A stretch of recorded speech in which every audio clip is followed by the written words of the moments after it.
ಇನ್ನು ನಮ್ಮ ಹೊಟ್ಟೆ ಊಟನೇ ತರ್ಲಿಲ್ಲ. 12 ಗಂಟೆ ಆಯ್ತು, ಸೂರ್ಯ ನೆತ್ತಿ ಮ್ಯಾಕ್ ಹೋದ. ಬದುಕು ಗೇಮೆ ಅನ್ನೋದು ಏನು ಬೇಡ ನಮ್ಮ ಹೊಟ್ಟೆ ಅವಕ್ಕೆ. ನೋಡಿ ಏನ್ ಮಾಡಿದ್ರೆ ಏನ್ ಪ್ರಯೋಜನ? ಮಂಡಿಗಂಟು ಕಬ್ಬು ಎದ್ದುದ್ದ ಸಾಲ. ನೆನ್ನೆ ತಾನೇ ಒಂದ್ ಕೊನೆ ಕೆಂದೇಳ್ ನೀರಿತ್ತು ಈ ಮರದಲ್ಲಿ. ನೆನ್ನೆ ಮಧ್ಯಾಹ್ನ ನೋಡಿವ್ನೆ, ಆಲೆ ಬಂದು ಯಾವನ ಕಿತ್ಕೊಂಡ್ ಲೋಫರ್ ನನ್ ಮಗ ಮಧ್ಯರಾತ್ರಿ. ಅಲ್ಲ ಕಣಮಿ, ಮಿಷಿನ್ ಮನೆ ಬೀಗವ ಇಲ್ಲೇ ಮಡ್ಬಿಟ್ಟು ಹೋಗು ಅಂತ ಹೇಳಿವ್ನಿ. ನೀನ್ ಯಾಕೆ ಮನೆಗೆ ತಗೋಗಿದ್ಯಾ?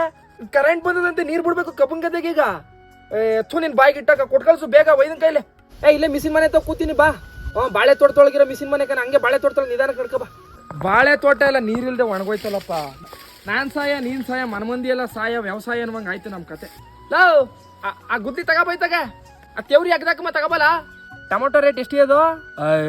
ಟೊಮೊಟೊ ರೇಟ್ ಇದ್ದಾಗ ನಾನು ಟೊಮೊಟೊ ಹಾಕಿರೋದಿಲ್ಲ, ನಾನು ಟೊಮೊಟೊ ಹಾಕಿದಾಗ ರೇಟೇ ಇರೋದಿಲ್ಲ. ದಡಿ ನಡಕ್ಕೆ ಒಂದ್ 5 ಜನ ಆಳ್ಬೇಕಾಗಿತ್ತು, ಕಳ್ಸಪ್ಪ. ಜಾಳಕ್ಕೆ ಹುಳ ಹೊಡೆದ್ ನಿಂತವೆ, ಔಷಧಿ ಹೊಡೆದಿಲ್ಲ. ಬುದ್ಧಿದೆ ನಮ್ಮ ಮಟ್ಟಿ ಬಟ್ಟೆ ತವಕ್ಕೆ. ಇದ್ಯಾಕಮ್ಮಿ ಹಿಂಗೆ ಎಮ್ಮೆ ಮೇವಿಲ್ದಿರೋ ಜಾಗ ಕಟ್ಟಾಕ್ಬಿಟ್ಟು ಹೊಂಟೋಗಿದ್ಯಲ್ಲ? ಬಿಸ್ತು ಬೇರೆ ತಲೆ ಮೇಲೆ ಹೊಡಿತಾ ಕೂತದೆ, ಈಟಿಗೆ ಬೇರೆ ಬಂದ್ಬಿಡೋದೆ. ಇದು ನನ್ನ ಮೇಲೆ ನೆಗಿಗೆ ಬರ್ತದೆ. ಬಡ್ಡಿ ಮಕ್ಕಳು ನಮ್ಮ ಅಣ್ಣ ತಮ್ದಿರು ತೆವ್ರಿಯ ಕಿತ್ತಿ ಒತ್ತುವರಿ ಮಾಡ್ಕೊಬಿಟ್ರು. ಒತ್ತುವರಿ ಮಾಡ್ಕೊಳ್ಳೋದು, ಅವ್ರ ಜಮೀನು ದೊಡ್ಡದಾಗಿ ಮಾಡ್ಕೊಳ್ಳೋದು. ಬಟ್ಟೆ ತಾವು ಅವ್ರನ್ನೇನಾದ್ರೂ ತಗೊಂಡೋಗ್ಬಿಟ್ಟು ಪಾಕಿಸ್ತಾನ ಇಂಡಿಯಾ ಬಾರ್ಡರ್ ಬಿಟ್ಬಿಟ್ರೆ ಅರ್ಧ ಪಾಕಿಸ್ತಾನ ಒತ್ತುವರಿ ಮಾಡ್ಕೊಬಿಟ್ಟಿರೋ ಇಷ್ಟೊತ್ತಿಗೆ. ಬಸ್ತೀವು ನಮ್ಮಪ್ಪ ಬಡ್ಕೊಂಡ ಚೆನ್ನಾಗಿ ಓದ್ಲ ಮಗ ಅಂತ. ಓದುವಾಗ ಓದ್ಲಿಲ್ಲ, ಈಗ ವ್ಯವಸಾಯದಲ್ಲಿ ಸಾಯೋದೇ ಆಯ್ತು.